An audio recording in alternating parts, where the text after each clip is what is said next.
Welcome back to the Peak Performers Podcast. Today, we continue our fascinating interview with Kevin Rogers, a one-time road warrior stand-up comedian turned superstar direct response sales consultant.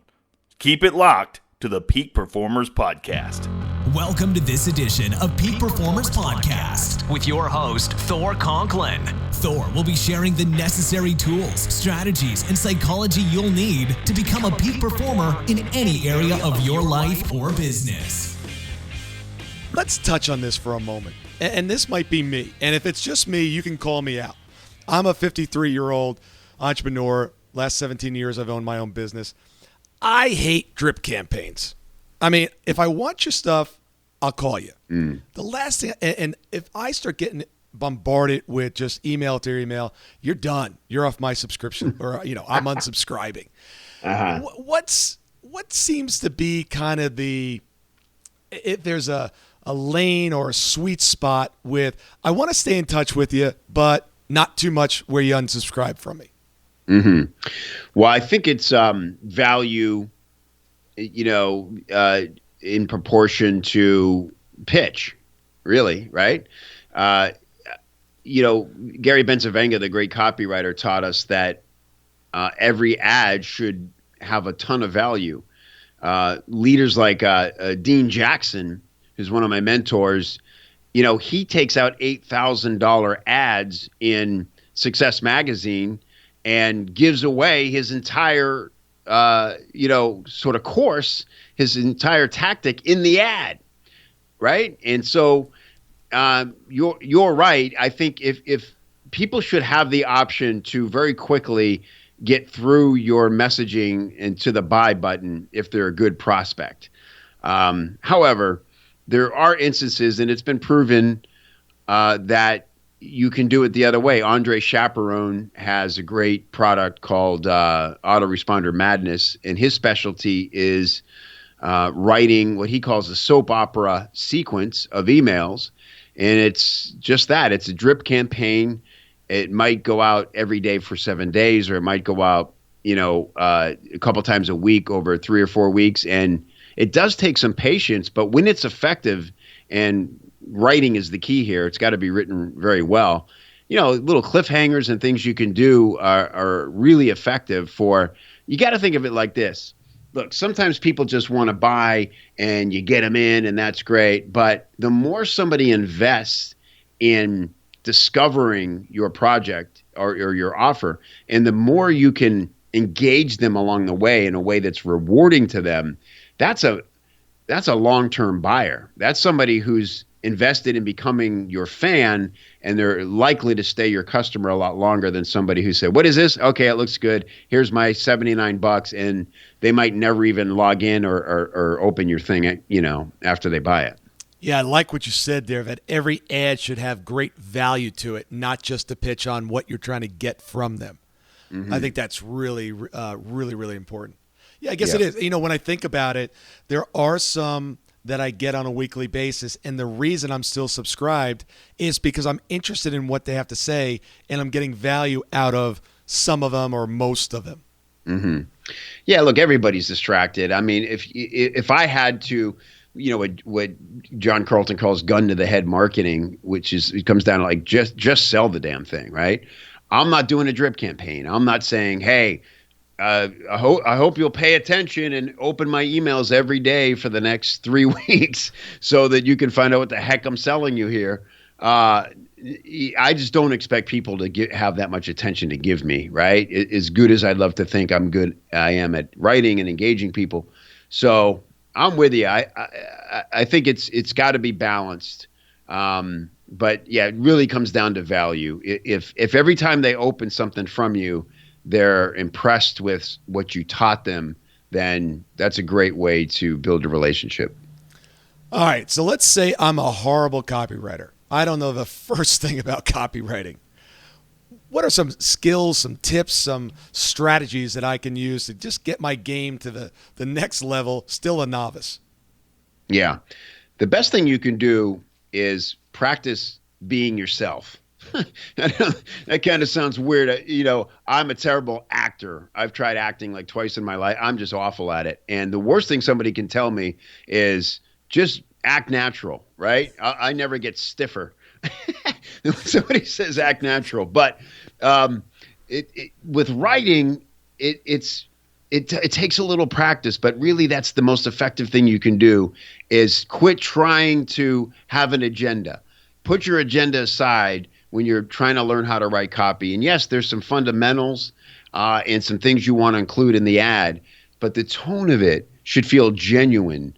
And if you really are trying to get across some value and really impart something, of wisdom onto people that they can use that's actionable, then that'll take care of a lot of the baggage that comes along with copywriting. People just overthink it. They feel all this pressure. It's like, Thor, if you were meeting somebody for lunch and you thought, man, I got to leave this lunch with the sale, right? Like I gotta get this contract signed before that check comes.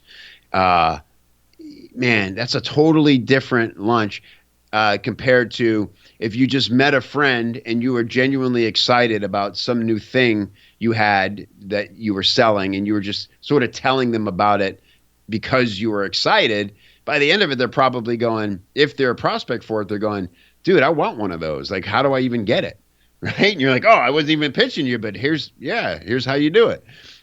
That's what you want. And so it's really just a mental game of quit overthinking it, quit pressuring yourself, quit thinking about the sale, and just genuinely share the value behind what it is you're talking about.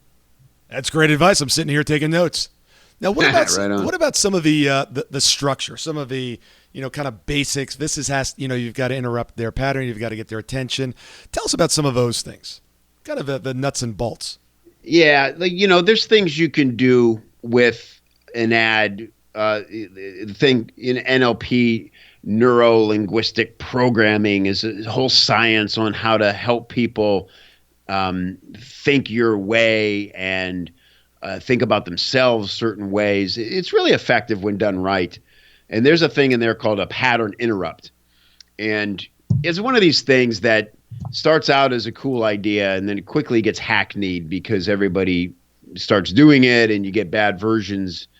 But for instance, I remember one that was really popular where it was a video and it would say, it was a picture of a platypus, which is a strange looking animal, right? And it would say, I don't remember the exact thing, but it would say like, this is a platypus. Let's call him George. And George here is actually the answer to all your financial problems. Now, how could a platypus be the, you know what I mean? And that's it. And it's just like, wait, I didn't expect to see a platypus. Now I've got this open loop. And how the hell is George going to solve my problem? And so that's just one example of a way you can get attention. But again, it's important to number one, be genuine, and number two, kind of stay up on the trends so you're not doing something that, became passe or ignorable or eye-rollable, months ago. And I take it your community kind of discusses a lot of these kind of trends, what's going on, what's working, what's not working. Yeah, that's what I love about it is it's kind of like a real-time marketing laboratory where business owners and copywriters will post up what they're working on, and the other members will weigh in on how they might suggest changing it or thinking about it differently, tweak the headline to do this. Maybe have you thought about adding this bonus or changing the offer to this? The great thing is then they take the best of their suggestions, the ones that they feel will help the most, and then they go test them. And then they report back the results. So we all get to learn in real time from the only authority that matters in this business, which is the buyer, what's working and what isn't. So I like to feel like in a lot of ways on the subjects that we're testing and the kind of ads we're testing that we probably know better than most people out there exactly what works and what doesn't. Yeah, that is so important. Literally just last week, I met with my board of advisors and I was going over something with them and they looked at me and go, no, we don't really like that. I'm like, wait a second, you don't understand. You must not understand this because this is really important. This is good stuff. And they're like, no. I'm like, you got to be kidding me. You can't say no. We have to test it. Yeah, they're just like, and I've got 8 entrepreneurs in the room, and they're just like, Nope, not speaking to me. I'm like, God, I was working on this a long time. Come on.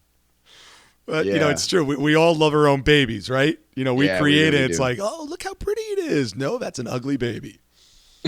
And it's just the strangest thing psychologically. It is so difficult to write your own stuff, right? I mean, this guy on the hot seat today, like I said, he is a marketer and he is a consultant and he's a copywriter and he's good. But when something happens when it's our own stuff, boy, we can fix everybody else's problems. It's like relationships, right? Yeah. You come to me and tell me you've been fighting, and I'll tell you, we'll reverse engineer your argument, and I can point out all different ways you could fix this. And then I go home and start arguing with my own wife. It's just I don't know what happens, but that's why our slogan in Copy Chief is nobody writes alone. Because you just can't. You can't be the only one with eyeballs on it. It's just impossible to hit a home run when you're in the batter's box alone. What are some of the things that you learned since originally setting this up to today? What's changed? What did you think was going to be a great strategy for the community or the business? And you look back and go, it sounded good, just wasn't good. Oh, man, that's a good question. I'll have to think about that for a second. Boy, it really is a kind of a thing where it's I only wish I had time to do more of it. Not like, boy, that sucked, Let me just think for a second. I'd love to answer that with something that really failed. That'd be a juicy story. Well, I'll tell you this. What's interesting about our community is it is the polar opposite of Facebook.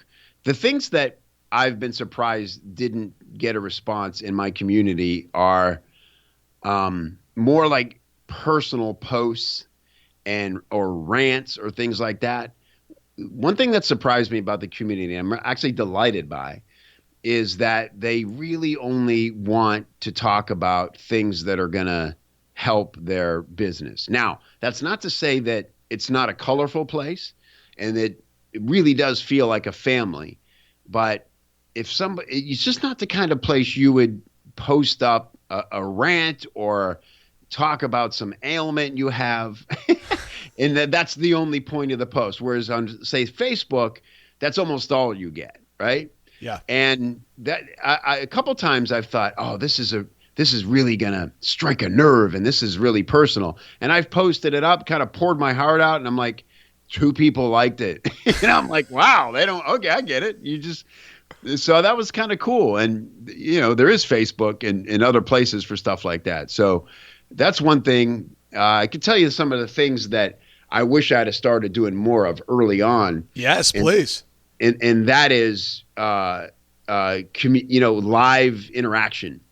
Hopping on a Zoom chat or any kind of webinar and being able to see each other. Boy, it's such a cool. We do a thing now called Best Thing, and it's people can raise their hand and say, I have a best thing to share. And it's the best thing they learned that week. And then they give a little context. Here's what it is. Here's how I used it. And then we close it out with an if-then statement and say, so if you're in this situation, then do this. And what's cool about it is it's not only a great share for everybody listening, it's a great way for them to practice giving value in a quick 2-minute video, which, as you probably know, is about all people will watch in social media, right? So those are the kind of things that I really like doing that I wish I'd have started right away. Now, somebody out there, let's say, wants to hire a copywriter. How do they go about doing that? What's the best practices? What to do, what not to do? Yeah, good question. You know what it is? It's as much as possible, get to know the writer a little bit before you hire them, right? Now, it's a weird thing to try to do if you're just, you're time limited and you just want to tick off this box, I need a copywriter. But I ask people not to think of it like they would other hireable services, for the reason that a copywriter is there to represent you and your voice and your brand and your integrity. And their job is to speak in a very impactful and personal feeling way to your audience, right? Even if you have what you might consider a colder thing to sell? Why wouldn't you want to inject personality into it? There is nothing personal about a razor until you become Mike Dubin and decide to bond with people over the fact that they're frustrated paying too much for razors. And then you sell your company for $1 billion a couple of years later. And the only difference between him and other people who have followed suit and created shaving clubs and different things is that he got there first and he brought a lot of personality to it. And that will always give you a huge advantage. So when it comes to hiring a copywriter, man, take your time, have some conversations with people. You know, when people come to me and say, I need a copywriter, and again, this is another thing that's evolved a lot over the 2.5 years of running this community, is how I recommend writers. I won't just give somebody a name anymore. They'll come to me and say, hey, I need a copywriter. I got a thing coming up. Could you give me a few names? No, I can't give you a few names. We need to get on the phone and give me 15 minutes for me to really understand exactly what you're doing. And then let me go out and search my Rolodex for the people I know are best qualified to serve your need. And then let me introduce you to 2 or 3 people and promise me you'll take 15 or 20 minutes to talk to each one of those after you've seen some samples and you feel like they've got the skills you need, and find the one that you feel the best about. Invest in the relationship and your results will be amazingly more effective than if you just tried to Fiverr it and get somebody to, fill the words on the page. Totally different experience. Yeah, that is so important because it really is your voice that's coming out. And I think there's a consistency there that's needed, and somebody who really understands your brand and the messaging that you're trying to get across. 100%. And it takes a big commitment on the part of the writer. That's the other thing I would say is, you're going to be investing in them now getting very intimate with who you are, what you're about, your integrity, your story. They're going to move in with you. There's a love affair that kind of happens between a good copywriter and a good product creator. And you're going to have several phone calls, and in the best circumstances, not only is the writer getting really excited about your product and your offer, you're getting even more excited about it because suddenly you're not thinking about it administratively. You're thinking about it from the heart and why you created it in the first place and how it solved your problem and how it could help so many people. Once you get down to that nitty gritty, now you're building a winner. Every peak performer that has ever lived or will live does one thing extremely well. They know how to take their ideas and execute on them. Ideas and knowledge are not power, but the ability to execute on them, that is real power. If you consider yourself a peak performer and really want to take your game to the next level and truly master the science of execution, I would like to send you some information about our upcoming event, Business Execution Summit. Simply take your phone and text the word BE Summit, one word, to 41411. And I'll send you some additional information on how to master the most important skill you will ever acquire for your life or your business. Thank you so much for listening today. I really do appreciate your time, and I hope you found today's show valuable. If you would like to receive these shows automatically to your phone or to your computer, simply go to iTunes and subscribe. After listening to several of the shows, if you're so inclined, please leave us a 5-star rating, as this helps us reach additional people and spread the message. If you're truly committed to taking your life to the next level and doing whatever it takes to become a peak performer, but something's holding you back, something is blocking your way, and you just can't seem to figure out what it is, send me an email to info@thorconklin.com, and I'd be more than happy to get on the phone with you. We'll schedule a 15-minute discovery call. No obligation, no cost. I absolutely love to hear from the listeners, and if there's something I can do to help, I'd be more than happy to do that.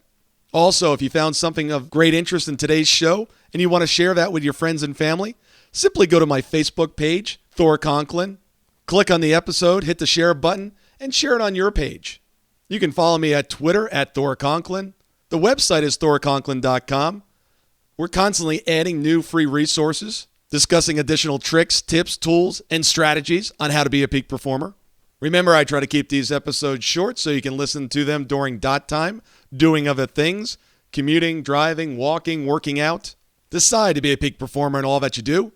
And until tomorrow, have an absolutely amazing day. That does it for another Peak Performers podcast. I know you'll want to be on the lookout for part 3 of our discussion with Kevin Rogers, because in part 3, not only do we get to hear the story of how Kevin figured out how to turn a simple joke writing formula into a powerful marketing hook, he actually spills the beans and tells Thor exactly how to do it. I know you won't want to miss that on the Peak Performers podcast. See you at the top.